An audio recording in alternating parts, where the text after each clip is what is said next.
I begin in the name of God, the most gracious, the most merciful.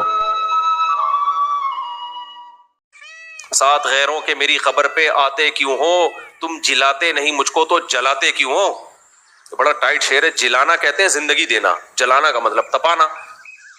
तो आशिक जो था ना, अपनी माशूका की मोहब्बत में, इश्क में इतना गमजदा हुआ कि मर ही गया बेचारा ना, बीमार होके। जब मर गया तो कब्र में जाएगा, जाहिर है। उसका ख्याल यह था कि अब मेरी महबूबा कब्र की ज़ियारत के लिए तो आ जाएगी ना, कि मेरी याद में मर गया। तो महबूबा अपने वाले के साथ आई। कमबख्त वो अकेली खबर पे भी नहीं आई, वो आई अपने फ्रेंड के साथ, जिसके तपन और जलन में ये मरा था।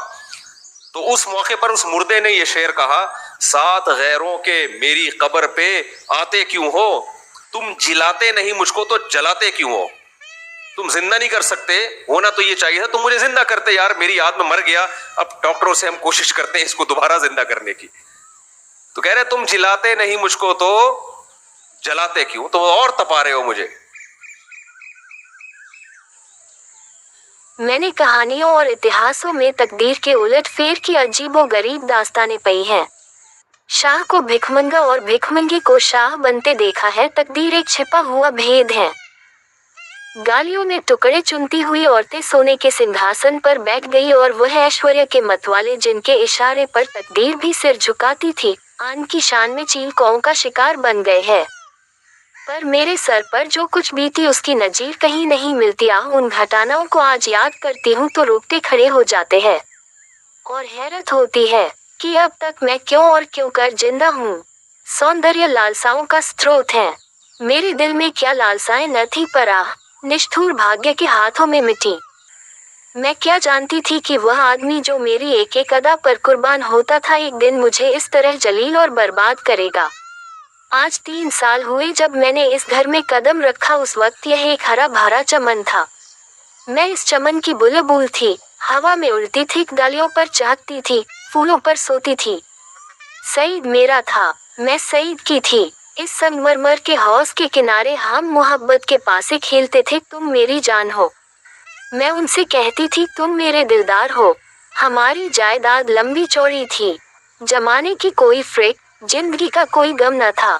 हमारे लिए जिंदगी सशरीर आनंद, एक अनंत चाह और बहार का तिलिस्म थी, जिसमें मुरादें खिलती थी और खुशियां हंसती थी। जमाना हमारी इच्छाओं पर चलने वाला था, आसमान हमारी भलाई चाहता था और तकदीर हमारी साथी थी। एक दिन सईद ने आकर कहा, मेरी जान, मैं तुमसे एक विनती करने आया हूँ। देखना इन मुस्कुराते हुए होठों पर इनकार का हर्फ न आए।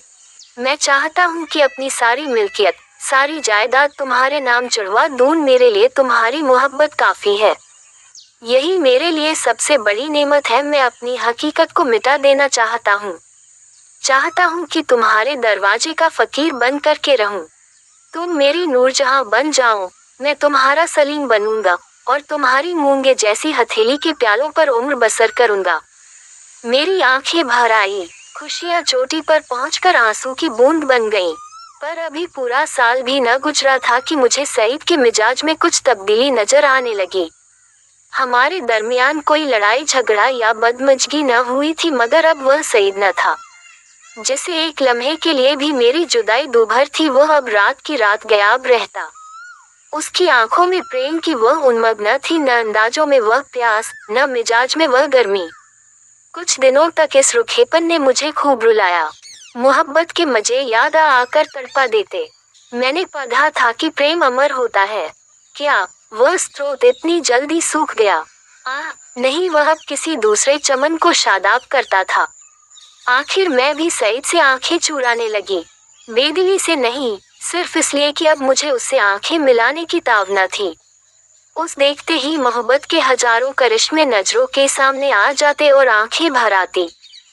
मेरा दिल अब भी उसकी तरफ खिंचता था। कभी कभी बेअख्तियार जी चाहता कि उसके पैरों पर गिरूं और कहूं, मेरे दिलदार, ये बेरहमी क्यों? क्या तुमने मुझसे मुंह फेर लिया है? मुझसे क्या खता हुई? लेकिन इस स्वाभिमान का बुरा हो जो दीवार बनकर रास्ते में खड़ा हो जाता। यहाँ तक कि धीरे धीरे दिल में भी मोहब्बत की जगह हसद ने ले ली। निराशा के धैर्य ने दिल को तस्कीन दी। मेरे लिए सईद अब बीते हुए बसंत का एक भूला हुआ गीत था। दिल की गर्मी ठंडी हो गई, प्रेम का दीपक बुझ गया। यही नहीं, उसकी इज्जत भी मेरे दिल से रुखसत हो गई। जिस आदमी के प्रेम के पवित्र मंदिर में मैल भरा हुआ हो, वह हरगिज इस योग्य नहीं कि मैं उसके लिए घुलूं और मरूं। एक रोज शाम के वक्त मैं अपने कमरे में पनलेट पर पड़ी एक किस्सा पढ़ रही थी। तभी अचानक एक सुंदर स्त्री मेरे कमरे में आई। ऐसा मालूम हुआ कि जैसे कमरा जगमगा उठा। रूप की ज्योति ने दरो दीवार को रोशन कर दिया। गोया अभी सफेदी हुई है उसकी अलंकृत शोभा, उसका खिला हुआ फूला जैसा लुभावना चेहरा, उसकी नशीली मिठास। किसी तारीफ करूं मुझ पर एक रोब सा छा गया। मेरा रूप का घमंड धूल में मिल गया है।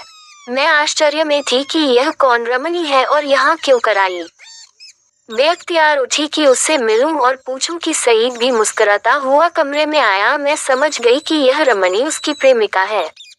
मेरा गर्व जाग उठा। मैं उठी जरूर, पर शान से गर्दन उठाए हुए आंखों में हुस्न के रौब की जगह घृणा का भाव आ बैठा। मेरी आंखों में अब वह रमणी रूप की देवी नहीं, डसने वाली नागिन थी। मैं फिर चारपाई पर बैठ गई और किताब खोलकर सामने रख ली। वह रमणी एक क्षण तक खड़ी मेरी तस्वीरों को देखती रही, तब कमरे से निकली। चलते वक्त उसने एक बार मेरी तरफ देखा। उसकी आंखों से अंगारे न कर रहे थे, जिनकी किरणों में हिंस प्रतिशोध की लाली झलक रही थी। मेरे दिल में सवाल पैदा हुआ, सईद इसे यहाँ क्यों लाया? क्या मेरा घमंड तोड़ने के लिए? जायदाद पर मेरा नाम था, पर वह केवल एक भ्रम था। उस पर अधिकार पूरी तरह सईद का था। नौकर भी उसी को अपना मालिक समझते थे और अक्सर मेरे साथ ढिठाई से पेश आते। मैं सब के साथ जिंदगी के दिन काट रही थी। जब दिल में उमंगें न रही तो पीड़ा क्यों होती? सावन का महीना था, काली घटा छाई हुई थी और रिमझिम बूंदें पड़ रही थी। बगीचे पर हसद का अंधेरा और सिहास दरख्तों पर जुगनुओं की चमक ऐसी मालूम होती थी जैसे कि उनके मुंह से चिनगारियां जैसी आहें निकल रही हैं। मैं देर तक हसद का ये तमाशा देखती रही। कीड़े एक साथ चमकते थे और एक साथ बुझ जाते थे, गोया रोशनी की बाधें छूट रही है।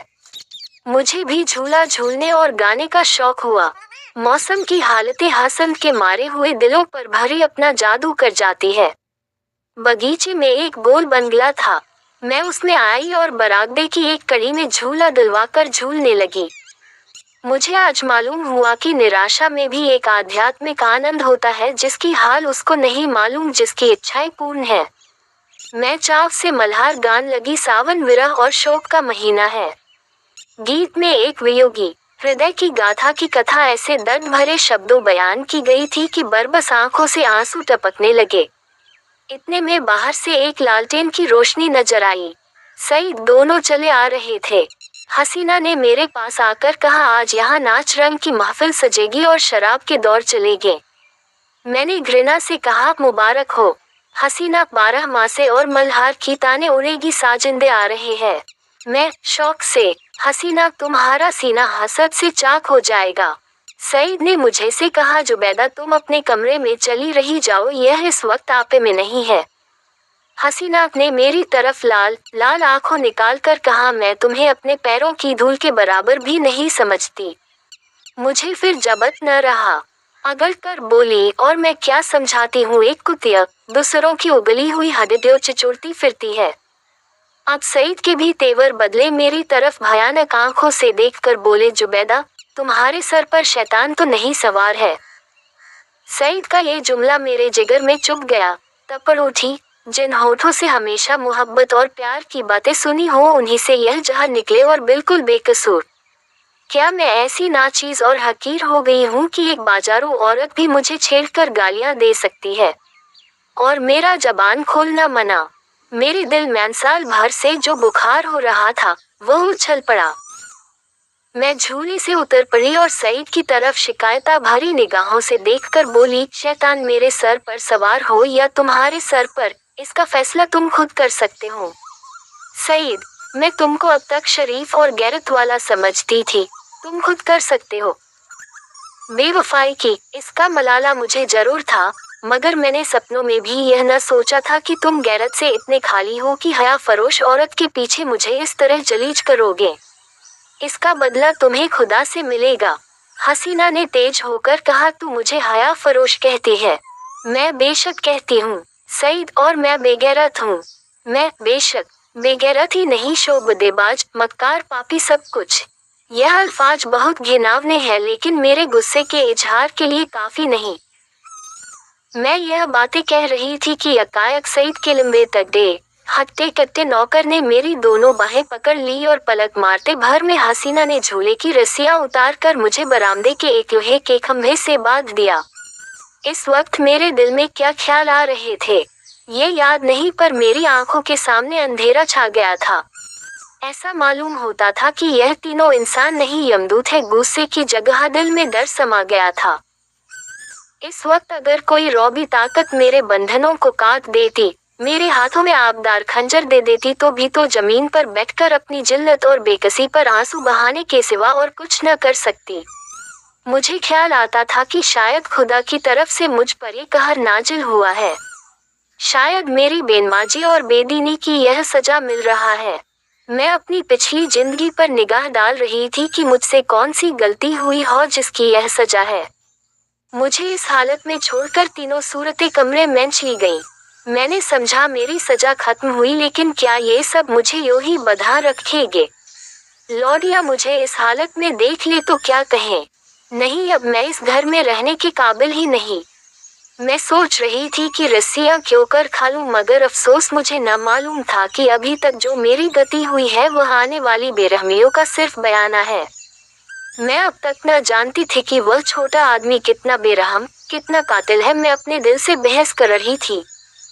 छोटी अपनी इस जिल्लत मुझ पर कहाँ तक है? अगर मैं हसीना की उन दिल जलाने वाली बातों को जवाब न देती तो क्या ये नौबत न आती? आती और जरूर आती। वह काली नागिन मुझे डसने का इरादा करके चली थी, इसलिए उसने ऐसे दिल दुखाने वाले लहजे में ही बात शुरू की थी। मैं गुस्से में आकर उसको लान तान करूं और उसे मुझे जलील करने का बहाना मिल जाए।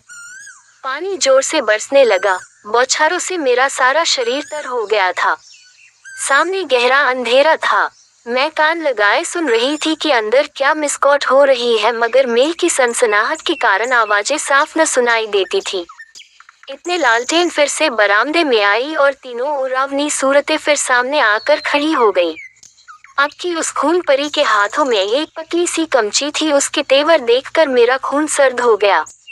उसकी आंखों में एक खून पीने वाली वहशत, एक कातिल पागलपन दिखाई दे रहा था। मेरी तरफ शरारत भरी नजरों से देखकर बोली, बेगम साहबा, मैं तुम्हारी बदजबानियों का ऐसा सबक देना चाहती हूँ जो तुम्हें सारी उम्र याद रहे। और मेरे गुरु ने बतलाया है कि कमची से ज्यादा देर तक ठहरने वाला और कोई सबक नहीं होता। ये कहकर उस जालिम ने मेरी पीठ पर एक कमची जोर से मारी। मैं तिलमिया गई। मालूम हुआ कि किसी ने पीठ पर आग की चिरगारी रख दी। मुझे से जबत न हो सका। माँ बाप ने कभी फूल की छड़ी से भीन मारा था। जोर से चीखे मार मार कर रोने लगी। स्वाभिमान, लज्जा सब लुप्त हो गई। कमची की डरावनी और रोशन असलियत के सामने और भावनाएं गायब हो गईं। उन हिंदू देवियों का दिल शायद लोहे के होते होंगे जो अपनी आन पर आग में कूद पड़ती थी। मेरे दिल पर तो इस वक्त यही ख्याल छाया हुआ था कि इस मुसीबत से क्यों कर छुटकारा हो। सईद तस्वीर की तरह खामोश खड़ा था। मैं उस तरफ फरियाद की आंखें से देखकर बड़े विनती के स्वर में बोली, सईद, खुदा के लिए मुझे इस जालिम से बचाओ। मैं तुम्हारे पैरों पति हूँ। खैर, तुम मुझे जहर दे दो, खंजर से गर्दन काट लो, लेकिन यह मुसीबत सहने की मुझ में ताब नहीं। उन दिलगोयों को याद करो, मेरी मोहब्बत का याद करो। उसी का सदके इस वक्त मुझे इस अजाब से बचाओ। खुदा तुम्हें इसका इनाम देगा। सईद इन बातों से कुछ पिंगला। हसीना की तरह डरी हुई आंखों से देखकर बोला, जरीना, मेरे कहने से अब जाने दो। मेरी खातिर से इन पर रहम करो। जरीना तेर बदल कर बोली, तुम्हारी खातिर से सब कुछ कर सकती हूँ, गालियाँ नहीं बर्दाश्त कर सकती। सईद, क्या अभी तुम्हारे ख्याल में गालियों की काफी सजा नहीं हुई? जरीना, तब तो आपने मेरी इज्जत की खूब कद्र की। मैंने रानियों से चिलमचियां उठवाई है। ये बेगम साहबा है किस ख्याल में? मैं इसे अगर कुछ छुरी से काटूं तब भाग्य इसकी बदजबानियों की काफी सजा न होगी। सईद, मुझसे अब ये जुल्म नहीं देखा जाता। जरीना आंखें बंद कर लो। सईद जरीना, गुस्सा न दिलाओ, मैं कहता हूँ अब इन्हें माफ करो। जरीना ने सईद को ऐसी हिकारत भरी आंखों से देखा गोया वह उसका गुलाम है। खुदा जाने उस पर उसने क्या मंतर मार दिया था कि उसमें खानदानी गैरत और बड़ाई व इंसानियत का जरा भी एहसास बाकी न रहा था। वह शायद उसे गुस्से जैसे मर्दानास जज्बे के काबिल ही न समझती थी। हुलिया पहचानने वाले कितनी गलती करते हैं क्योंकि दिखाई कुछ पड़ता है, अंदर कुछ होता है। बाहर के ऐसे सुंदर रूप के पर्दे में इतनी बेरहमी, इतनी निष्ठुरता। कोई शक नहीं, रूप हुलिया पहचानने की विद्या का दुश्मन है। बोली, अच्छा तो अब आपको मुझ पर गुस्सा आने लगा। क्यों न हो, आखिर निकाह तो आपने बेगम ही से किया है। मैं तो हया फरोश कुतिया ही ठहरी। सईद, तुम ताने देती हो और मुझसे ये खून नहीं देखा जाता। जरीना, तो ये कमची हाथ में लो और इसे गिनकर 100 लगाओ। गुस्सा उतर जाएगा, इसका यही इलाज है। जरीना, फिर वही मजाक। जरीना, नहीं, मैं मजाक नहीं करती। सईद ने कमची लेने को हाथ बढ़ाया मगर मालूम नहीं जरीना को क्या शुबहा पैदा हुआ। उसने समझा शायद वह कमची को तोड़कर फेंक देंगे। कमची हटा ली और बोली, अच्छा मुझसे ये दगा तो लो, अब मैं ही हाथों की सफाई दिखाती हूँ। ये कहकर उसे बेदर्द ने मुझे बेतहाशा कमचियां मारना शुरू की। मैं दर्द से ऐंठ ऐंठ कर चीख रही थी। उसके पैरों पड़ती थी, मिन्नतें करती थी, अपने किए पर शर्मिंदा थी, दुआएं देती थी, पीर और पैगंबर का वास्ता देती थी, पर उस कातिल को जरा भी रहम न आता था। सईद काठ के पुतले की तरह दर्दो सितम का ये नजारा आंखों से देख रहा था और उसको जोश न आता था। शायद मेरा बड़े से बड़े दुश्मन भी मेरे रोने धोने पर तरस खाता। मेरी पीठ छिलकर लहू लुहान हो गई, जख्म पड़ते थे, हर एक चोट आग के शोले की तरह बदन पर लगती थी। मालूम नहीं उसने मुझे कितने दर्रे लगाए, यहाँ तक कि कमची को मुझ पर रहम आ गया। वह फ कर टूट गई, लकड़ी का कलेजा फट गया मगर इंसान का दिल न पिघला। मुझे इस तरह जलील और तबाह करके तीनों खबीस रोहें वहां से रुखसत हो गईं। सईद के नौकर ने चलते वक्त मेरी रस्सियां खोल दी। मैं कहाँ जाती, उस घर में क्यों कर कदम रखती। मेरा सारा जिस्म नासूर हो रहा था लेकिन दिल न के फफोले उससे कहीं ज्यादा जानलेवा थे। सारा दिल फफोलों से भर उठा था, अच्छी भावनाओं के लिए भी जगह बाकी न रही थी। उस वक्त मैं किसी अंधे को कुएं में गिरते देखती तो मुझे हंसी आती, किसी यतीम का दर्दनाक रोना सुनती तो उसका मुंह चिढ़ाती। दिल की हालत में एक जबरदस्त इनकलाब हो गया था। मुझे गुस्सा न था, गम न था, मौत की आरजू न थी, यहाँ तक कि बदला लेने की भावना न थी। उस इंतहाई जिल्लत ने बदला लेने की इच्छा को भी खत्म कर दिया था। हालांकि मैं चाहती तो कानूनन सईद को शिकंजे में ला सकती थी, उसे दाने दाने के लिए तरसा सकती थी, लेकिन ये बेइज्जती, ये बेआबरूई, यह पामाली बदले के ख्याल के दायरे से बाहर थी। बस सिर्फ एक चेतना बाकी थी और वह अपमान की चेतना थी। मैं हमेशा के लिए जलील हो गई। क्या ये दाग किसी तरह मिट सकता था? हरगिज नहीं। हाँ, वह छिपाया जा सकता था और उसकी एक ही सूरत थी कि जिल्लत के काले गड्ढे में गिर पड़ूं ताकि सारे कपड़ों की स्याही इस स्याह दाग को छिपा दे। क्या इस घर से बियाबान अच्छा नहीं जिसके पेंदे में एक बड़ा छेद हो गया हो? इस हालत में यही दलील मुझ पर छा गई। मैंने अपनी तबाही को और भी मुकम्मल, अपनी जिल्लत को और भी गहरा, आने काले चेहरे को और अब भी काला करने का पक्का इरादा कर लिया। रात भर मैं वहीं पड़ी, कभी दर्द से कराहती और कभी इन्हीं ख्यालात में उलझती रही। ये घातक इरादा हर क्षण मजबूत से और भी मजबूत होता जाता था। घर में किसी ने मेरी खबर न ली। ओ फत्ते ही मैं बागीचे से बाहर निकल आई, मालूम नहीं मेरी लाज शर्म कहाँ गायब हो गई थी। जो शख्स समुंदर में गोते खा चुका हो उसे ताले तलैयों का क्या डर। मैं जो दरो दीवार से शर्माती थी, इस वक्त शहर की गलियों में बेधड़क चली जा रही थी। चोर कहाँ? वहीं जहाँ जिल्लत की कद्र है, जहाँ किसी पर कोई हंसने वाला नहीं, जहाँ बदनामी का बाजार सजा हुआ है, जहाँ हया बिकती है और शर्म लुटती है। इसके तीसरे दिन रूप की मंडी के एक अच्छे हिस्से में एक ऊंचे कोठे पर बैठी हुई मैं उस मंडी की सैर कर रही थी। शाम का वक्त था, नीचे सड़क पर आदमियों की ऐसी भीड़ थी कि कंधे से कंधा छिलता था। आज सावन का मेला था, लोग साफ सुथरे कपड़े पहने कतार की कतार दरिया की तरफ जा रहे थे। हमारे बाजार की बेशकीमती जिन्स भी आज नदी के किनारे सजी हुई थी। कहीं हसीनों के झूले थे, कहीं सावन की मीत, लेकिन मुझे इस बाजार की सैर दरिया के किनारे से ज्यादा पुरलुत्फ मालूम होती थी। ऐसा मालूम होता है कि शहर की और सब सड़कें बंद हो गई हैं, सिर्फ यही तन गली खुली हुई है और सबकी निगाहें कोठों ही की तरफ लगी थी, गोया वह जमीन पर नहीं चल रहे हैं, हवा में उड़ना चाहते हैं। हाँ, पढ़े लिखे लोगों को मैंने इतना बेधड़क नहीं पाया। वह भी घूरते थे मगर कनखियों से। अधेड़ उम्र के लोग सबसे ज्यादा बेधड़क मालूम होते थे। शायद उनकी मंशा जवानी के जोश को जाहिर करना था। बाजार क्या था, एक लंबा चौड़ा थिएटर था। लोग हंसी दिल्लगी करते थे, लुत्फ उठाने के लिए नहीं, हसीनों को सुनाने के लिए। मुंह दूसरी तरफ था, निगाह किसी दूसरी तरफ। बस भांडों और नक्कालों की मजलिस थी। यकायक सईद की फिंटन नजर आई। मैं रोज पर कई बार सैर कर चुकी थी। सईद अच्छे कपड़े पहने अकड़ा हुआ बैठा था। ऐसा सजिला बांका जवान सारे शहर में न था। चेहरे मुहरे से मर्दानापन बरसता था। उसकी आंख एक बारे मेरे कोठे की तरफ उठी और नीचे झुक गई। उसके चेहरे पर मुर्दनी सी छा गई, जैसे किसी जहरीले सांप ने काट खाया हो। उसने कोचवान से कुछ कहा, दम के दम में फिटन हवा हो गई। इस वक्त उसे देखकर मुझे जो द्वेषपूर्ण प्रसन्नता हुई, उसके सामने उस जानलेवा दर्द की कोई हकीकत न थी। मैंने जलील होकर उसे जलील कर दिया। यह कतार कमचियों से कहीं ज्यादा तेज थी। उसकी हिम्मत न थी कि अब मुझसे आंख मिला सके। नहीं, मैंने उसे हरा दिया, उसे उम्र भर के दिले कैद में डाल दिया। इस कालकोठरी से अब उसका निकलना गैर मुमकिन था, क्योंकि उसे अपने खानदान के बड़प्पन का घमंड था। दूसरे दिन भोर में खबर मिली कि किसी कातिल ने मिर्जा सईद का काम तमाम कर दिया। उसकी लाश उसी बागीचे के गोल कमरे में मिली, सीने में गोली लग गई थी। 9 बजे दूसरे खबर सुनाई दी, जरीना को भी किसी ने रात के वक्त कत्ल कर डाला था। उसका सर तन जुदा कर दिया गया। बाद को जांच पड़ताल से मालूम हुआ कि ये दोनों वारदातें सईद के ही हाथों हुई।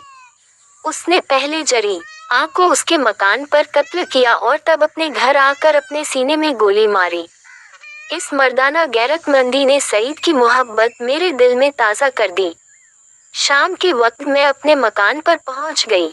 अभी मुझे यहाँ से गए हुए सिर्फ 4 दिन गुजरे थे, मगर ऐसा मालूम होता था कि वर्षों के बाद आई हूँ। दरदीवार पर हसरत छाई हुई थी। मैंने घर में पाँव रखा तो बरबस सईद की मुस्कुराती हुई सूरत आंखों के सामने आकर खड़ी हो गई। वही मर्दाना हुस्न, वही बांकपन, वही मनोहार की आंखें। बेअख्तियार मेरी आंखें भर आई और दिल से एक ठंडी आह निकल आई। गम इसका न था कि सईद ने क्यों जान दे दी। नहीं, उसकी मुजरिमाना बेहिसी और रूप के पीछे भागना, इन दोनों बातों को मैं मरते दम तक माफ न करूंगी। गम ये था कि यह पागलपन उसके सर में क्यों समाया। इस वक्त दिल की जो कैफियत है, उससे मैं समझती हूँ कि कुछ दिनों में सईद की बेवफाई और बेरहमी का घाव भर जाएगा। अपनी जिल्लत की याद भी शायद मिट जाए, मगर उसकी चंदरोजा मोहब्बत का नक्श बाकी रहेगा। और अब यह सही मेरी जिंदगी का सहारा है। हुआ जिसकी आंचका थी, जिसकी चिंता में घर के सभी लोग और विशेषत प्रसूता पड़ी हुई थी। तीनों पुत्रों के पश्चात कन्या का जन्म हुआ। माता सौर में सूख गई, पिता बाहर आंगन में सूख गए और की वृद्ध माता सौर द्वार पर सूख गई। अनर्थ, महानर्थ भगवान ही कुशल करे तो हो। ये पुत्री नहीं राक्षसी है। इस अभागिनी को इसी घर में जाना था। आना था तो कुछ दिन पहले क्यों न आई। भगवान 7वें शत्रु के घर भी तेंतर का जन्म न दे। पिता का नाम था पंडित दामोदर दत्त। शिक्षित आदमी थे, शिक्षा विभाग ही में नौकर भी थे, मगर इस संस्कार को कैसे मिटा देते जो परंपरा से हृदय में जमा हुआ था कि तीसरे बेटे की पीठ पर होने वाली कन्या अभागिनी होती है, या पिता को लेती है या पिता को या अपने को। उनकी वृद्धा माता लगी नवजात कन्या को पानी पी पी कर कोसने, कलमुही है कलमुही, न जाने क्या करने आई है यहाँ। किसी बांझ के घर जाती तो उसके दिन फिर जाते। दामोदर दत्त दिल में तो घबराए हुए थे, पर माता को समझाने लगे, अम्मा तेंतर बेंतर कुछ नहीं, भगवान की इच्छा होती है, वही होता है। ईश्वर चाहेंगे तो सब कुशल ही होगा। गाने वालियों को बुला लो, नहीं लोग कहेंगे 3 बेटे हुए तो कैसे फूली फिरती थी, 1 बेटी हो गई तो घर में कोहराम मच गया। माता, अरे बेटा, तुम क्या जानो इन बातों को, मेरे सिर तो बीत चुकी है, प्राण नहीं में समाया हुआ है। तेंतरी के जन्म से तुम्हारे दादा का देहांत हुआ, तभी से तेंतर का नाम सुनते ही मेरा कलेजा कांप उठता है। दामोदर, इस कष्ट के निवारण का भी कोई उपाय होगा। माता, उपाय बताने को तो बहुत है, पंडित जी से पूछो तो कोई न कोई उपाय बता देंगे, पर इससे कुछ होता नहीं। मैंने कौन से अनुष्ठान नहीं किए, पर पंडित जी की तो मुठियां गर्म हुई, यहाँ जो सिर पर पड़ना था वह पड़ ही गया। अब तक के पंडित रह गए हैं, जजमान मरे या जे उनकी बला से, उनकी दक्षिणा मिलनी चाहिए। धीरे से, लकड़ी दुबली पतली भी नहीं है, तीनों लकड़ों से हृष्ट पुष्ट है, बड़ी बड़ी आंखें हैं, पतले पतले लाल लाल ओंठ हैं, जैसे गुलाब की पत्ती, गोरा चिट्टा रंग है, लंबी सी नाक, कल मुही नहलाते समय रोई भी नहीं, टुकुर टुकुर ताकती रही, ये सब लक्षण कुछ अच्छे थोड़े ही है। दामोदर दत्त के तीनों लड़के सांवले थे, कुछ विशेष रूपवान भी न थे। लड़की के रूप का बखान सुनकर उनका चित्त कुछ प्रसन्न हुआ। बोले, अम्मा जी, तुम भगवान का नाम लेकर गाने वालियों को बुला भेजो, गाना बजाना होने दो, भाग्य में जो कुछ है वो तो होगा ही। माता जी तो हो सकता नहीं, करूं क्या? दामोदर, गाना न होने से कष्ट का निवारण तो होगा नहीं कि हो जाएगा। अगर इतने सस्ते जान छूटी तो न कराओ गान। माता, बुलाए लेती हूँ बेटा, जो कुछ होना था वह तो हो गया। इतने में दाई ने सौर में से पुकार कर कहा, बहू जी कहती है गाना वाना कराने का काम नहीं है। माता, भला उनसे कहो चुप बैठी रहे, बाहर निकल कर मनमानी करेगी, 12 ही दिन है, बहुत दिन नहीं है, बहुत इतराती फिरती थी, यह न करूंगी वह न करूंगी, देवी क्या है, मर्दों की बातें सुनकर वही रट लगाने लगी थी, तो अब चुपके से बैठती क्यों नहीं? मैं तो तेंतर को अशुभ नहीं मानती, और सब बातों में मेमों की बराबरी करती है, तो इस बात में भी करे। ये कहकर माताजी ने नाइन को भेजा कि जाकर गाने वालियों को बुला ला, पड़ोस में भी कहती जाना। सवेरा होते ही बड़ा लड़का सोकर उठा और आंखें मलता हुआ जाकर दादी से पूछने लगा, बड़ी अम्मा, कल अम्मा को क्या हुआ? माता, लड़की तो हुई है। बालक खुशी से उछल कर बोला, ओह हो, पैचनियां पहन पहन कर छुन छुन चलेगी, जरा मुझे दिखा दो दादी जी। माता, अरे क्या सौर में जाएगा, पागल हो गया है क्या? लड़के की उत्सुकता न माई, सौर के द्वार पर जाकर खड़ा हो गया और बोला, अम्मा जरा बच्ची को मुझे दिखा दो। दाई ने कहा, बच्ची अभी सोती है। बालक, जरा दिखा दो, गोद में लेकर। दाई ने कन्या उसे दिखा दी तो वहां से दौड़ता हुआ अपने छोटे भाई के पास पहुंचा और उन्हें जगह जगह कर खुशखबरी सुनाई। एक बोला, नन्ही सी होगी। बड़ा, बिल्कुल नन्ही सी, जैसी बड़ी गुड़िया, ऐसी गोरी है कि क्या किसी साहब की लड़की होगी। ये लड़की मैं लूंगा। सबसे छोटा बोला, हमको भी दिखा दो। तीनों मिलकर लड़की को देखने आए और वहां से बगले बजाते उछलते कूदते बाहर आए। बड़ा, देखा कैसी है? मंझला कैसे आंखें बंद किए पड़ी थी। छोटा, हमें तो देना। बड़ा, खूब द्वार पर बारात आएगी, हाथी घोड़े बाजे आतिशबाजी। मंझला और छोटा ऐसे मग्न हो रहे थे मानो वह मनोहर दृश्य आंखों के सामने है, उनके सरल नेत्र मनोल्लास से चमक रहे थे। मंझला बोला, फुलवारियां भी होंगी। छोटा, हम भी फूल लेंगे। छठी भी हुई, बरही भी हुई, गाना बजाना, खाना पिलाना, देना दिलाना, सब कुछ है। आग पर रस्म पूरी करने के लिए, दिल से नहीं, खुशी से नहीं। लड़की दिन दिन दुर्बल और अस्वस्थ होती जाती थी। माँ उसे दोनों वक्त अफीम खिला देती और बालिका दिन और रात को नशे में बेहोश पड़ी रहती। जरा भी नशा उतरता तो भूख से विकल होकर रोने लगती। माँ कुछ ऊपरी दूध पिलाकर अफीम खिला देती। आश्चर्य की बात तो ये थी कि अब की उसकी छाती में दूध नहीं उतरा। यूं भी उसे दूध से उतरता था, पर लड़कों की बेर उसे नाना प्रकार की दूधवर्धक औषधियां खिलाई जाती।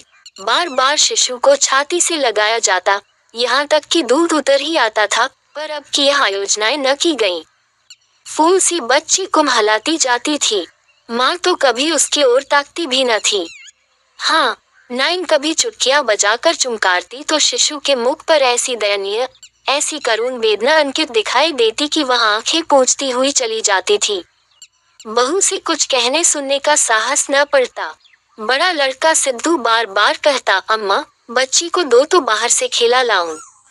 पर माँ उसे झिड़क देती थी। 3-4 महीने हो गए। दामोदर दत्त रात को पानी पीने उठे तो देखा कि बालिका जाग रही है। सामने ताक पर मीठे तेल का दीपक जल रहा था। लड़की टकटकी बांधे उसी दीपक की ओर देखती थी और अपना अंगूठा चूसने में मग्न थी। चुप चुप की आवाज आ रही थी।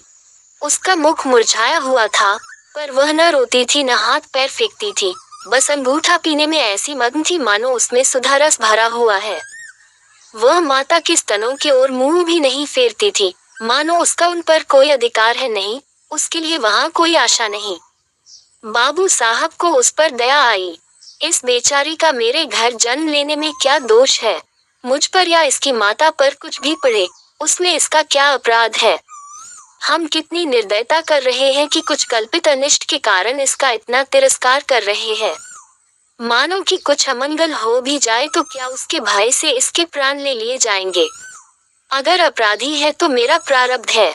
इस नन्हे से बच्चे के प्रति हमारी कठोरता क्या ईश्वर को अच्छी लगती होगी? उन्होंने उसे गोद में उठा लिया और उसका मुख चूमने लगे।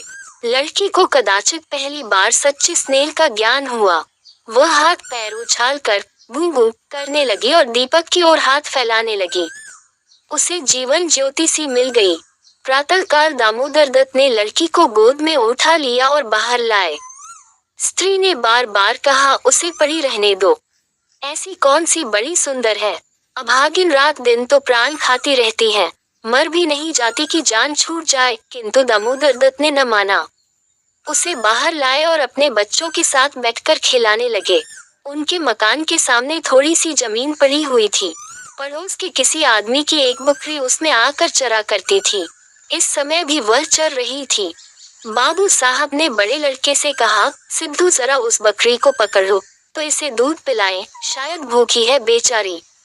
देखो, तुम्हारी नन्ही सी बहन है न, इसे रोज हवा में खिलाया करो। सिद्धू को दिल लगी हाथ आई। उसका छोटा भाई भी दौड़ा। दोनों ने घेर कर बकरी को पकड़ा और उसका कान पकड़े हुए सामने लाए। पिता ने शिशु का मुंह बकरी थन में लगा दिया। लड़की चुबलाने लगी और एक क्षण में दूध की धार उसके मुंह में जाने लगी, मानो टिमटिमाते दीपक में तेल पड़ जाए। लड़की का मुंह खिल उठा। आज शायद पहली बार उसकी क्षुधा तृप्त हुई थी। वह पिता की गोद में हुमक हुमक कर खेलने लगी। लड़कों ने भी उसे खूब नचाया कुदाया। उस दिन से सिद्धू को मनोरंजन का एक नया विषय मिल गया। बालकों को बच्चों से बहुत प्रेम होता है। अगर किसी घोंसले में चिड़िया का बच्चा देख पायम तो बार बार वहां जाएंगे। देखेंगे कि माता बच्चे को कैसे दाना चुगाती है, बच्चा कैसे चोंच खोलता है, कैसे दाना लेते समय परों को फड़फड़ा कर चेचे करता है।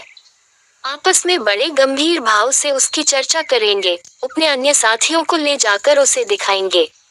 सिद्धू ताक में लगा देता। कभी दिन में 2-3 बार पिलाता। बकरी को भूसी चोकर खिलाकर ऐसा पर्चा लिया कि वह स्वयं चोकर के लोभ से चली आती और दूध देकर चली जाती। इस भांति कोई 1 महीना गुजर गया। लड़की हृष्ट पुष्ट हो गई, मुख पुष्प के समान विकसित हो गया। आंखें जग उठी। शिशुकाल की सरल आभा मन को हरने लगी। माता उसको देख देख कर चकित होती थी। किसी से कुछ कह तो न सकती, पर दिल में आशंका होती थी कि अब वह मरने की नहीं, हम ही लोगों के सिर जाएगी। कदाचित ईश्वर इसकी रक्षा कर रहे हैं, जभी तो दिन दिन निखरती आती है। नहीं, अब तक ईश्वर के घर पहुंच गई होती। मगर दादी माता से कहीं ज्यादा चिंतित थी। उसे भ्रम होने लगा कि वह बच्चे को खूब दूध पिला रही है, सांप को पाल रही है। शिशु की ओर आंख उठाकर भी न देखती। हाँ तक कि एक दिन कह बैठी, लड़की का बड़ा छोड़ करती हो। हाँ भाई, माँ हो कि नहीं, तुम न छोड़ करोगी तो करेगा कौन? अम्मा जी, ईश्वर जानते हैं जो मैं इसे दूध पिलाती हूँ। अरे तो मैं मना थोड़े ही करती हूँ, मुझे क्या गरज पड़ी है कि मुफ्त में अपने ऊपर पाप लूं, कुछ मेरे सिर तो जाएगी नहीं। अब आपको विश्वास ही ना आए तो क्या करें? मुझे पागल समझती हो? वह हवा पी पी कर ऐसी हो रही है। भगवान जाने अम्मा, मुझे तो अचरज होता है। बहू ने बहुत निर्दोषिता जताई, किंतु वृद्धा सास को विश्वास न आया। उसने समझा, वह मेरी शंका को निर्मूल समझती है, मानो मुझे इस बच्ची से कोई बैर है। उसके मन में यह भाव अंकुरित होने लगा कि इसे कुछ हो जाए तब ये समझे कि मैं झूठ नहीं कहती थी। वह जिन प्राणियों को अपने प्राणों से भी अधिक समझती थी, उन्हीं लोगों की अमंगल कामना करने लगी, केवल इसलिए कि मेरी शंकाएं सत्य आ जाएं। वो ये तो नहीं चाहती थी कि कोई मर जाए, पर इतना अवश्य चाहती थी कि किसी के बहाने से मैं चेता दूं कि देखा, तुमने मेरा कहा न माना, यह उसी का फल है। उधर सास की ओर से ज्यों ज्यों ये द्वेष भाव प्रकट होता था, बहू का कन्या के प्रति स्नेह बढ़ता था। ईश्वर से मनाती रहती थी कि किसी भांति 1 साल कुशल से कट जाता तो इनसे पूछती। कुछ लड़की का भोला भाला चेहरा, कुछ अपने पति का प्रेम वात्सल्य देखकर भी उसे प्रोत्साहन मिलता था। विचित्र दशा हो रही थी, न दिल खोलकर प्यार ही कर सकती थी, न संपूर्ण रीति से निर्दय होते ही बनता था, न हंसते बनता था न रोते। इस भांति 2 महीने और गुजर गए और कोई अनिष्ट न हुआ। तब तो वृद्धा सासव के पेट में चूहे दौड़ने लगे। बहू को 2-4 दिन ज्वर भी नहीं जाता कि मेरी शंका की मर्यादा रह जाए। पुत्र भी किसी दिन पैरगाड़ी पर से नहीं गिर पड़ता, न बहू के मैके से किसी के स्वर्गवास की सुनावनी आती है। एक दिन दामोदर दत्त ने खुले तौर पर कह भी दिया कि अम्मा, ये सब ढकोसला है, 3 लड़कियां क्या दुनिया में होती ही नहीं, तो सबके सब माँ बाप मर ही जाते हैं।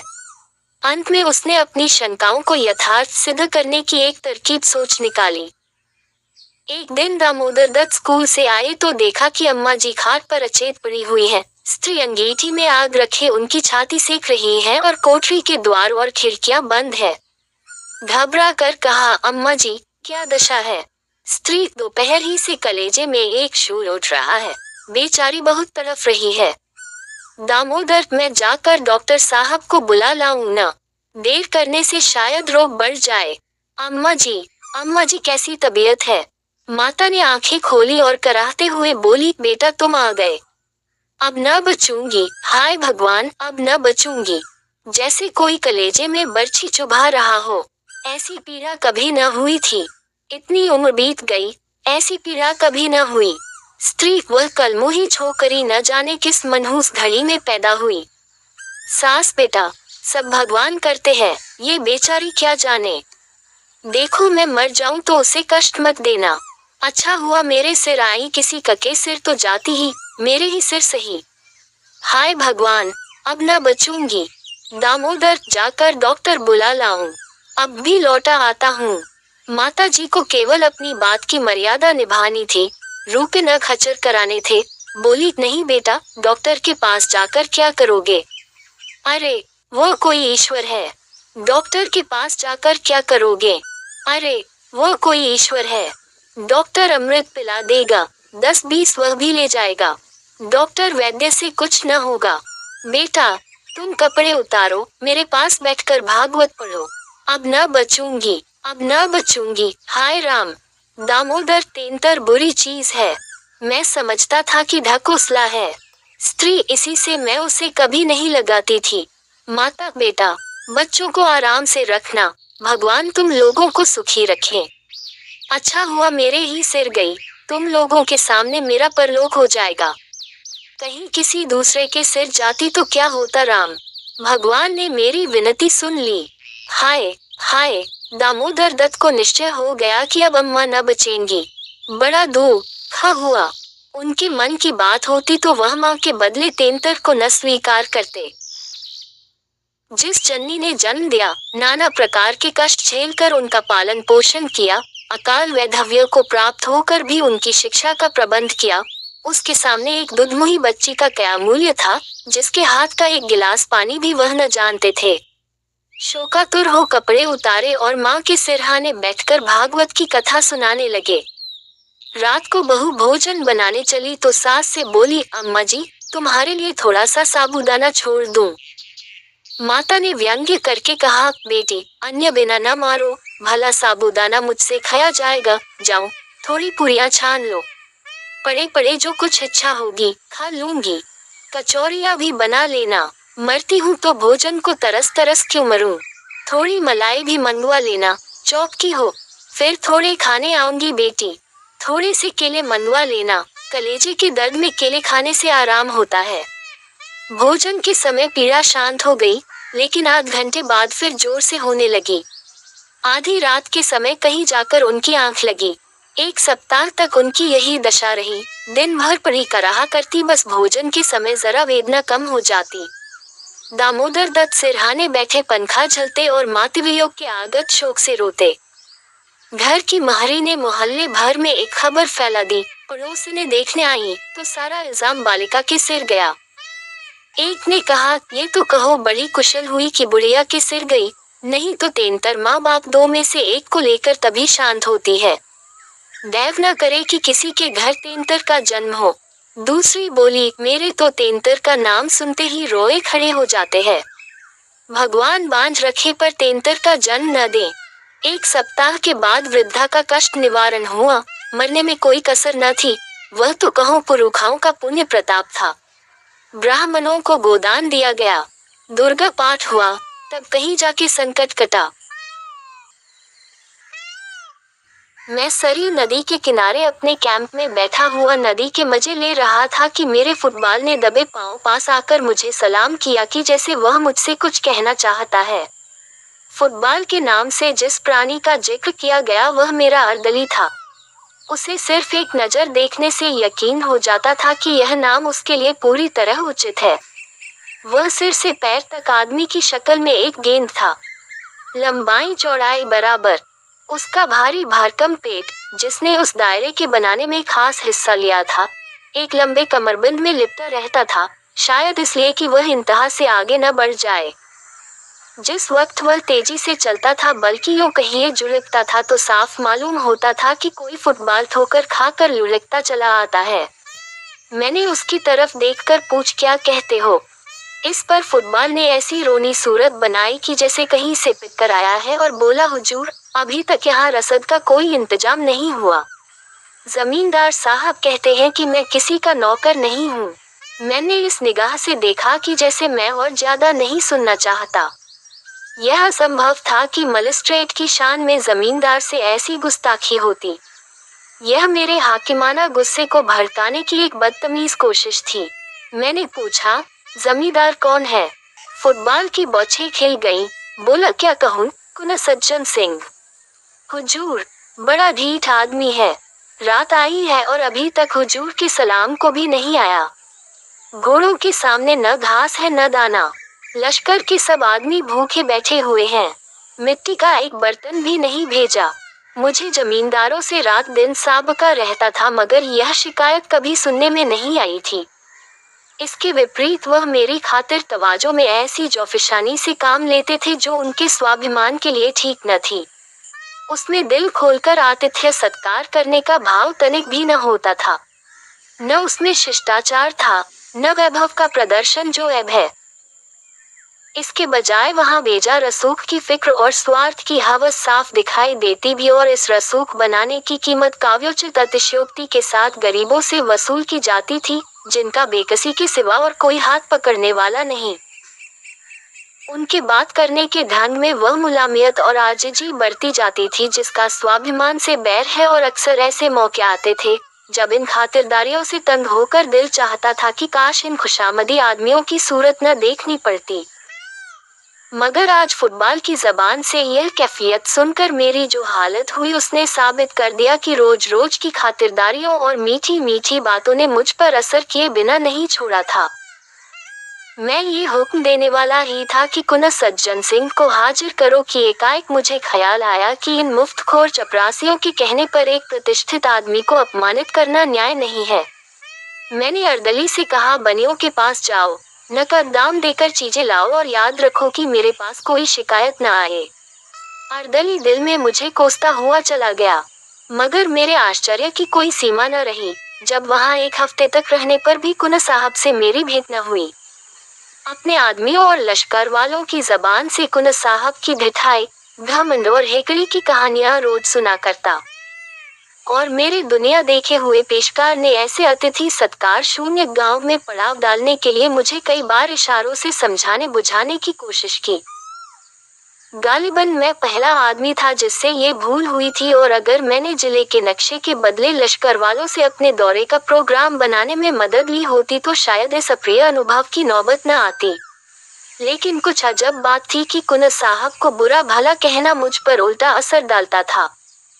यहाँ तक कि मुझे उस आदमी से मुलाकात करने की इच्छा पैदा हुई जो सर्वशक्तिमान अफसरों से इतना ज्यादा अलग थलग रह सकता है। सुबह का वक्त था। मैं गली में गया। नीचे सरयू नदी लहरें मार रही थी। उस पार साखू का जंगल था। मीलों तक बादामी रेत, उस पर खरबूज और तरबूज की क्यारियां थीं।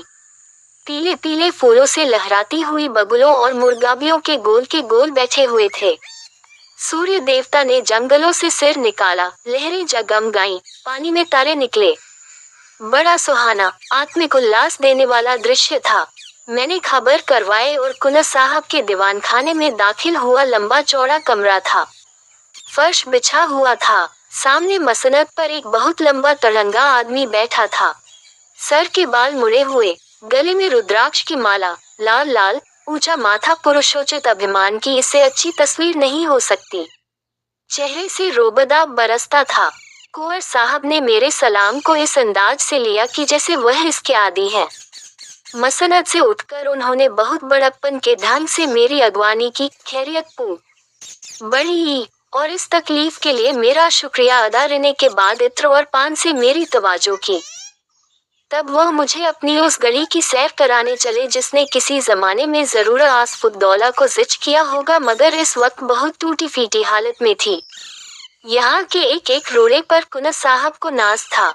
उनके खानदानी बड़प्पन और रोबदाब का जिक्र उनकी जबान से सुनकर विश्वास न करना असंभव था। बयान करने का ढंग यकीन को मजबूर करता था, और वे उन कहानियों के सिर्फ पासबान ही न थे बल्कि वह उनके ईमान का हिस्सा थी।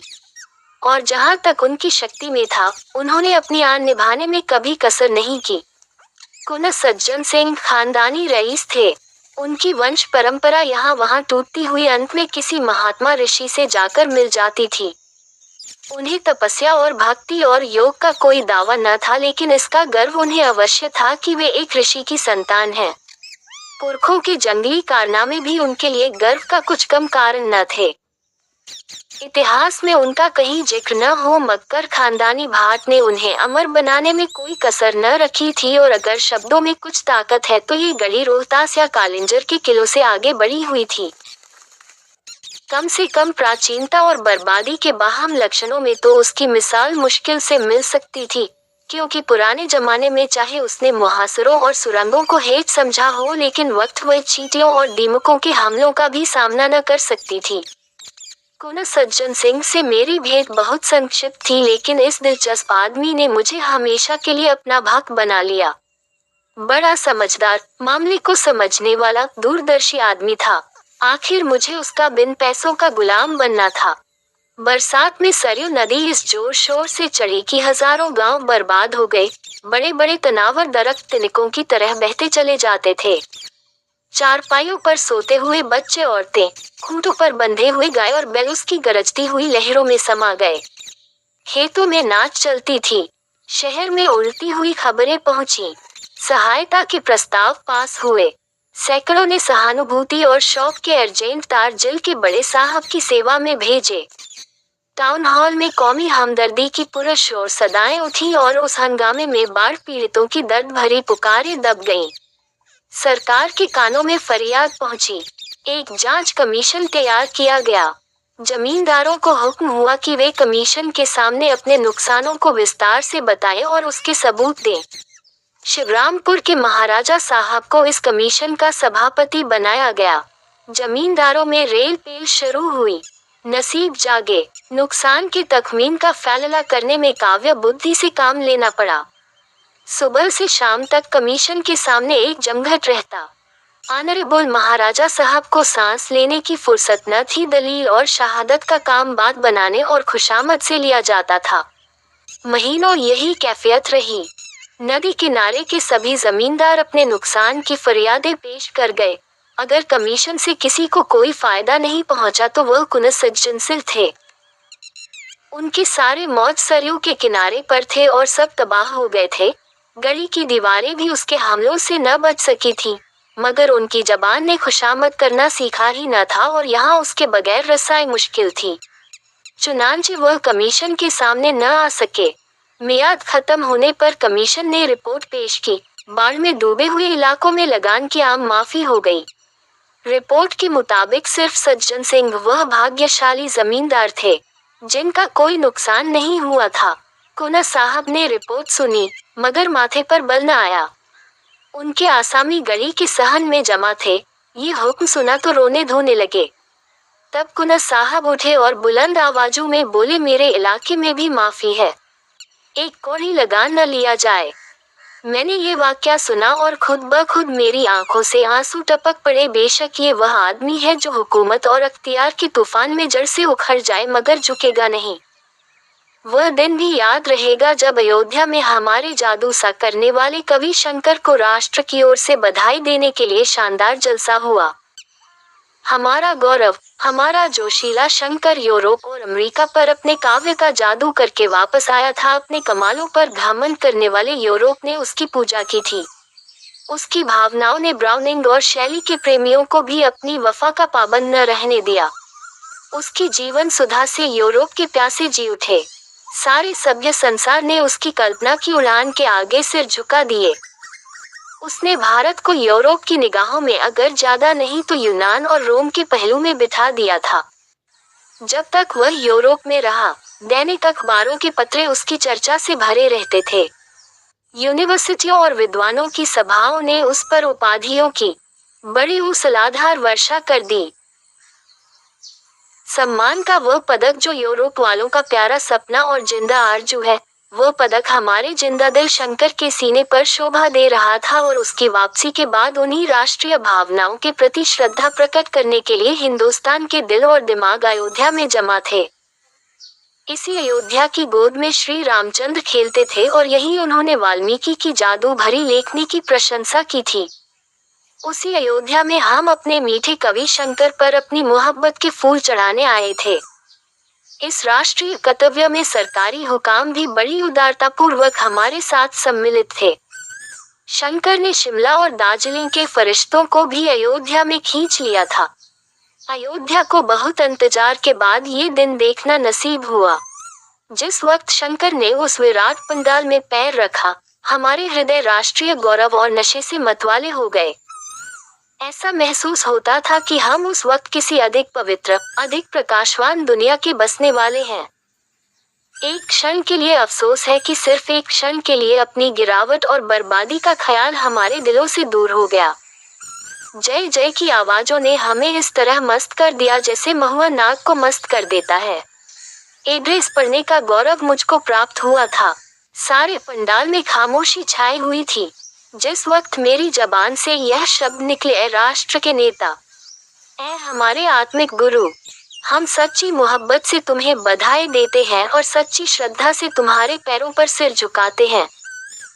यकायक मेरी निगाह उठी और मैंने एक हृष्ट पुष्ट हैकल आदमी को तालुकेदारों की कतार से उठकर बाहर जाते देखा। ये कुनस सज्जन सिंह थे। मुझे कुनस साहब की यह बेमौका हरकत, जिसे अशिष्टता समझने में कोई बाधा नहीं है, बुरी मालूम हुई। हजारों आंखें उनकी तरफ हैरत से उठी। जलसे के खत्म होते ही मैंने पहला काम जो किया वह कुनस साहब से इस चीज के बारे में जवाब तलब करना था। मैंने पूछा, क्यों साहब, आपके पास इस बेमौका हरकत का क्या जवाब है? सज्जन सिंह ने गंभीरता से जवाब दिया, आप सुनना चाहे तो जवाब हूँ। शौक से फरमाइए। अच्छा तो सुनिए, मैं शंकर की कविता का प्रेमी हूँ। शंकर की इज्जत करता हूँ, शंकर पर गर्व करता हूँ, शंकर को अपने और अपनी कौम के ऊपर एहसान करने वाला समझता हूँ, मगर उसके साथ ही उन्हें अपना आध्यात्मिक गुरु मानने या उनके चरणों में सिर झुकाने के लिए तैयार नहीं हूँ। मैं आश्चर्य से उसका मुंह ताकता रह गया। यह आदमी नहीं, घमंड का पुतला है। देखे ये सिर कभी झुकता या नहीं। पूर्णमासी का पूरा चांद सरयू के सुनहरे फर्श पर नाचता था और लहरें खुशी से गलू मिल मिल कर गाती थीं। फागुन का महीना था। पेड़ों में कोपलें निकली थी और कोयल कूकने लगी थी। मैं अपना दौरा करके सदर लौटता था। रास्ते में कुनस सज्जन सिंह से मिलने का चाव मुझे उनके घर तक ले गया, जहां अब मैं बड़ी बेतकल्लुफी से जाता आता था। मैं शाम के वक्त नदी की सैर को चला। वह प्राणदायिनी हवा, वह उल्टी हुई लहरें, वह गहरी निस्तब्धता, सारा दृश्य एक आकर्षक सुहाना सपना था।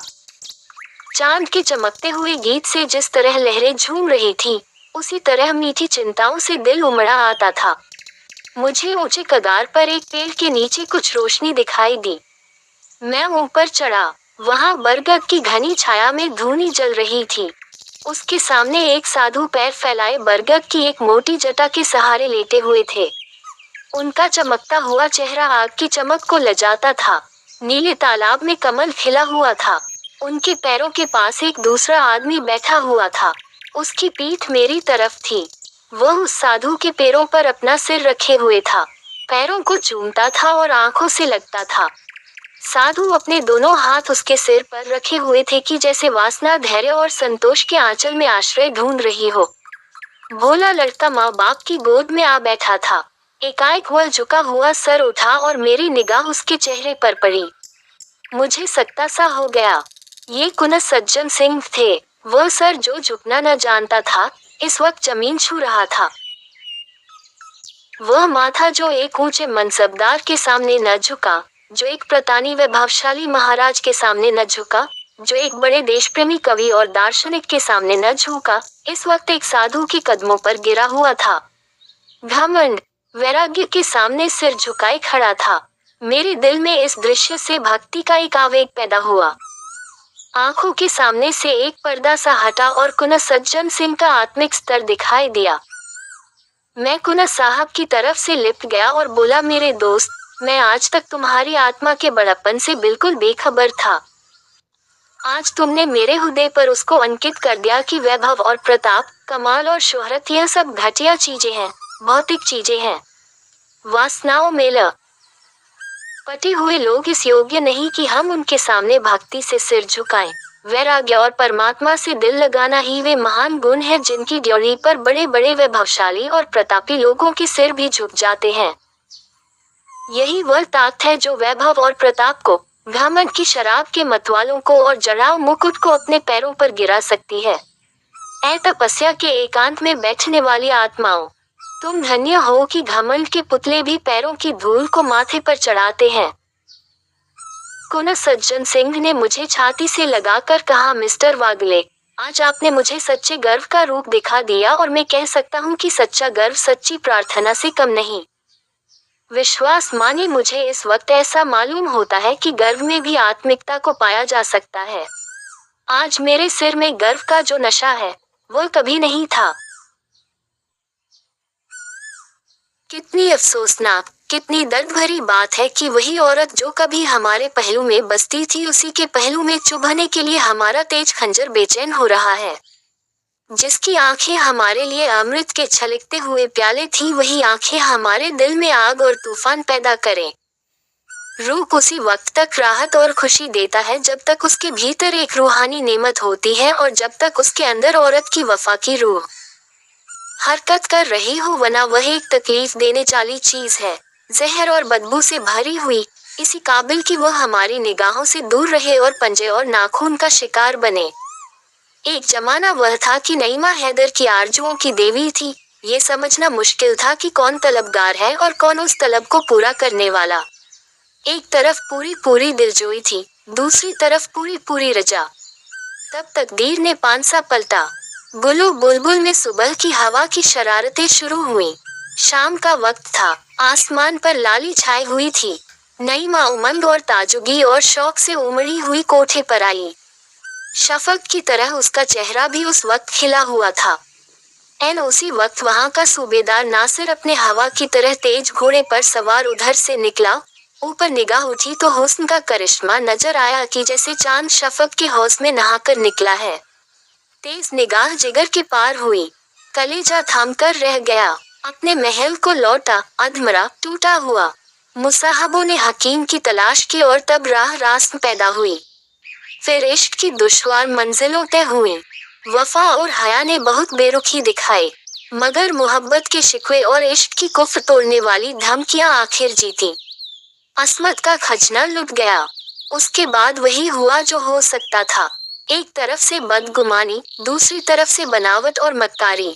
मनमुटाव की नौबत आई, फिर एक दूसरे के दिल को चोट पहुंचाना शुरू हुआ। यहाँ तक कि दिलों में मैल पड़ गई, एक दूसरे के खून के प्यासे हो गए।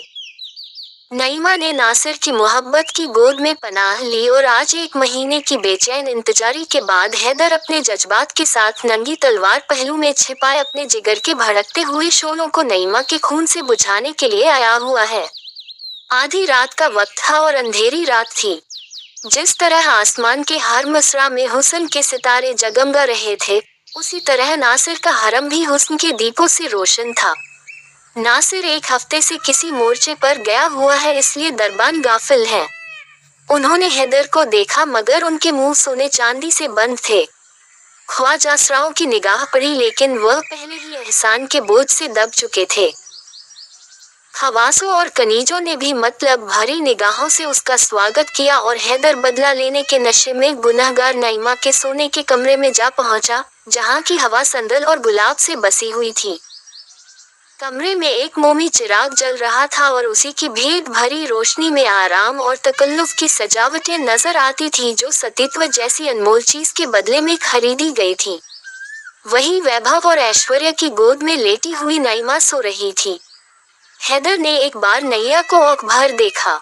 वही मोहिनी सूरत थी, वही आकर्षक लावण्य और वही इच्छाओं को जगाने वाली ताजगी। वही युवती जिसे एक बार देखकर भूलना असंभव था। हाँ, वही नईमा थी, वही गोरी बहें जो कभी उसके गले का हार बनती थी, वही कस्तूरी में बसे हुए बाल जो कभी कंधों पर लहराते थे, वही फूल जैसे गाल जो उसकी प्रेम भरी आंखों के सामने लाल हो जाते थे। इन्हीं गोरी गोरी कलाइयों में उसने अभी अभी खिली हुई कलियों के कंगन पहनाए थे और जिन्हें वह वफा के कंगन समझ था। इसके गले में उसने फूलों के हार सजाए थे और उन्हें प्रेम का हार ख्याल किया था। लेकिन उसे क्या मालूम था कि फूलों के हार और कलियों के कंगन के साथ वफा के कंगन और प्रेम के हार भी मुरझा जाएंगे। हाँ, ये वही गुलाब के से होंठ हैं जो कभी उसकी मोहब्बत में फूल की तरह खिल जाते थे, जिनसे मोहब्बत की सुहानी महक उड़ती थी, और यह वही सीना है जिसमें कभी उसकी मोहब्बत और वफा का जलवा था, जो कभी उसके मोहब्बत का घर था। मगर जिस फूल में दिल की महक थी, उसमें दगा के कांटे हैं। हैदर ने तेज कतार पहलू से निकाली और दबे पांव नईमा की तरफ आया, लेकिन उसके हाथ न उठ सके। जिसके साथ उम्र भर जिंदगी की सैर की उसकी गर्दन पर छुरी चलाते हुए उसका हृदय द्रवित हो गया। उसकी आंखें भीग गईं, दिल में हसरत भरी यादगारों का एक तूफान सा। तकदीर की क्या खूबी है कि जिस प्रेम का आरंभ ऐसा खुशी से भरपूर हो, उसका अंत इतना पीड़ाजनक हो। उसके पैर थरथराने लगे, लेकिन स्वाभिमान ने ललकारा। दीवार पर लटकी हुई तस्वीरें उसकी इस कमजोरी पर मुस्कुराईं। मगर कमजोर इरादा हमेशा सवाल और अलील की आड़ लिया करता है। हैदर के दिल में ख्याल पैदा हुआ, क्या इस मोहब्बत के बाग को उजाड़ने का इल्जाम मेरे ऊपर नहीं है? जिस वक्त बदगुमानियों के अनखुए निकले, अगर मैंने तानों और धिक्कारों के बजाय मोहब्बत से काम लिया होता तो आज ये दिन न आता। मेरे जुल्मों ने मोहब्बत और वफा की जड़ काटी। औरत कमजोर होती है, किसी सहारे के बगैर नहीं रह सकती। जिस औरत ने मोहब्बत के मजे उठाए हों और उल्फात की नाजबरदारियां देखी हों, वो तानों और जिल्लतों की आंच क्या सह सकती है? लेकिन फिर गैरत ने उकसाया कि जैसे वह धुंधला चिराग भी उसकी कमजोरियों पर हंसने लगा। स्वाभिमान और तर्क में सवाल जवाब हो रहा था कि अचानक नईमा ने करवट बदली और अंगड़ाई ली। हैदर ने फौरन तलवार उठाई, जान के खतरे में आगा पीछा कहा। दिल ने फैसला कर लिया, तलवार अपना काम करने वाली ही थी कि नईमा ने आंखें खोल दी। मौत की कतार सिर पर नजर आई। वह घबरा कर उठ बैठी। हैदर को देखा, परिस्थिति समझ में आ गई। बोली, हैदर। हैदर ने अपनी जेब को गुस्से के पर्दे में छिपाकर कहा, हाँ, मैं हूँ हैदर। नईमा सिर झुकाकर हसरत भरे ढंग से बोली, तुम्हारे हाथों में ये चमकती हुई तलवार देखकर मेरा कलेजा थरथरा रहा है।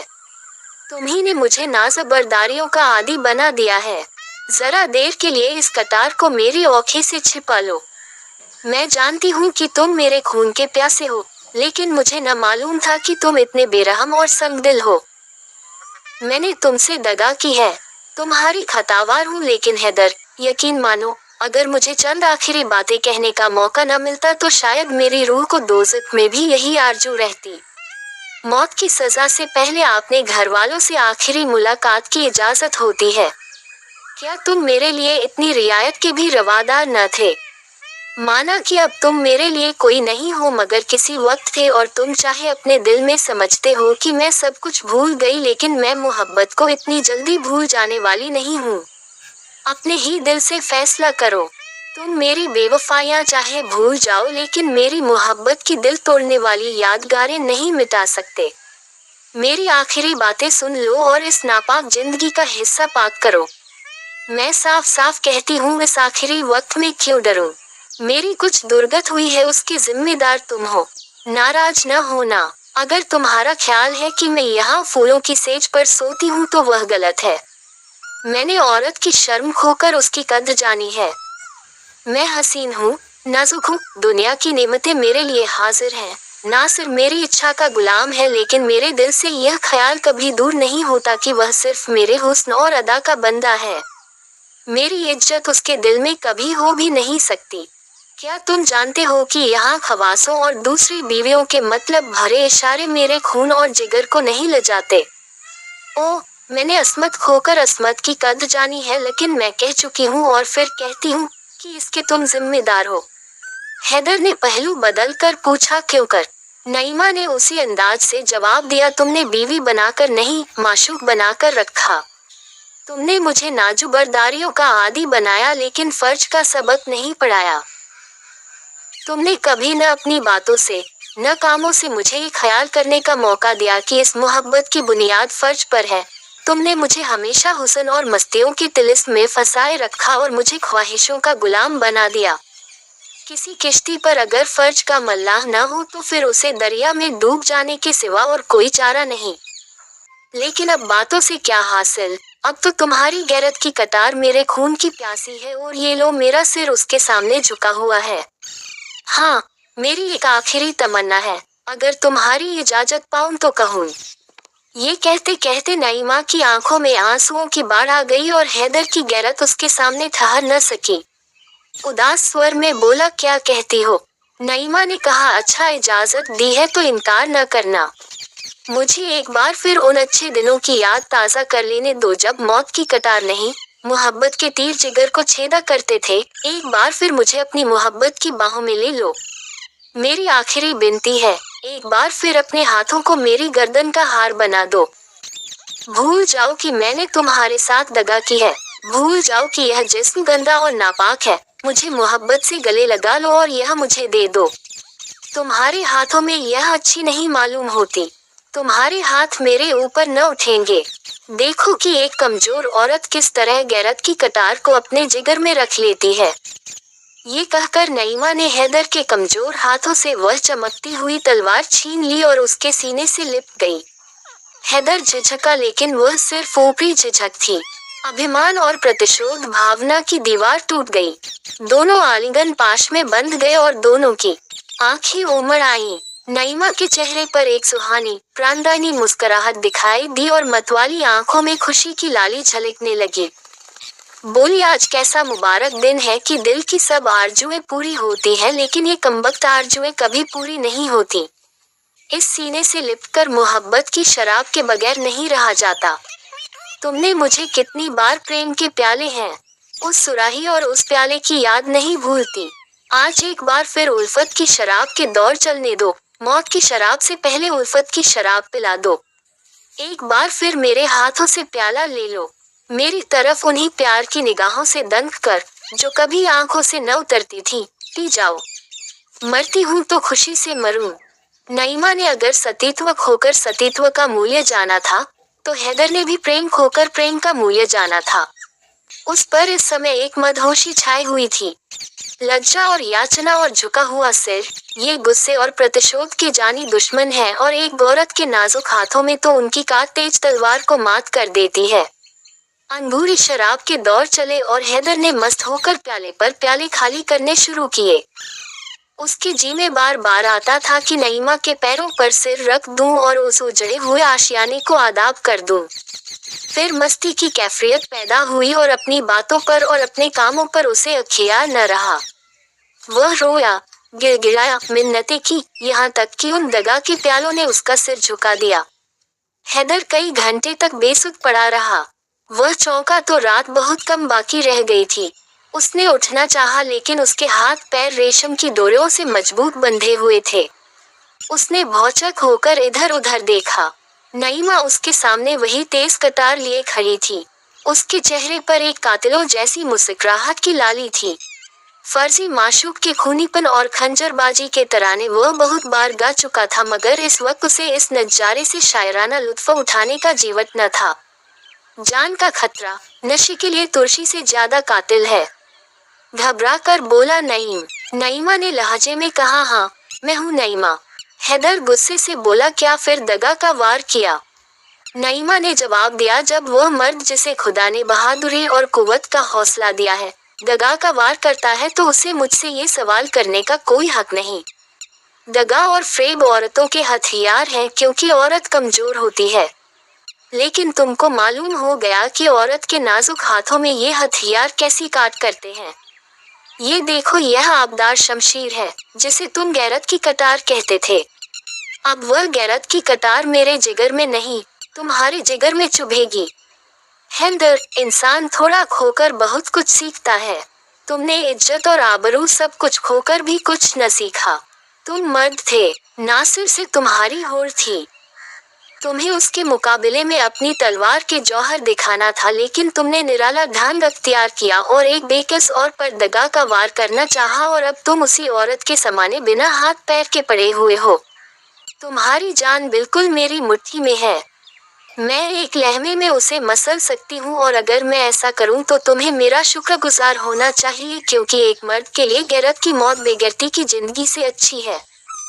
लेकिन मैं तुम्हारे ऊपर रहम करूंगी।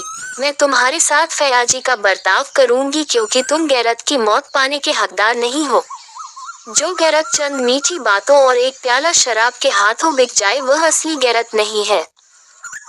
हैदर, तुम कितने बेवकूफ हो। क्या तुम इतना भी नहीं समझते कि जिस औरत ने अपनी असमत जैसी अनमोल चीज देकर यह ऐश और तकल्लुफ पाया वह जिंदा रहकर इन नेमतों का सुख जूटना चाहती है। जब तुम सब कुछ खोकर जिंदगी से तंग नहीं हो तो मैं कुछ पाकर क्यों मौत की ख्वाहिश करूं? अब रात बहुत कम रह गई है। यहाँ से जान लेकर भागो, वरना मेरी सिफारिश भी तुम्हें नासिर के गुस्से की आग से न बचा सकेगी। तुम्हारी यह गैरत की कटार मेरे कब्जे में रहेगी और तुम्हें याद दिलाती रहेगी कि तुमने इज्जत के साथ गैरत भी खो दी।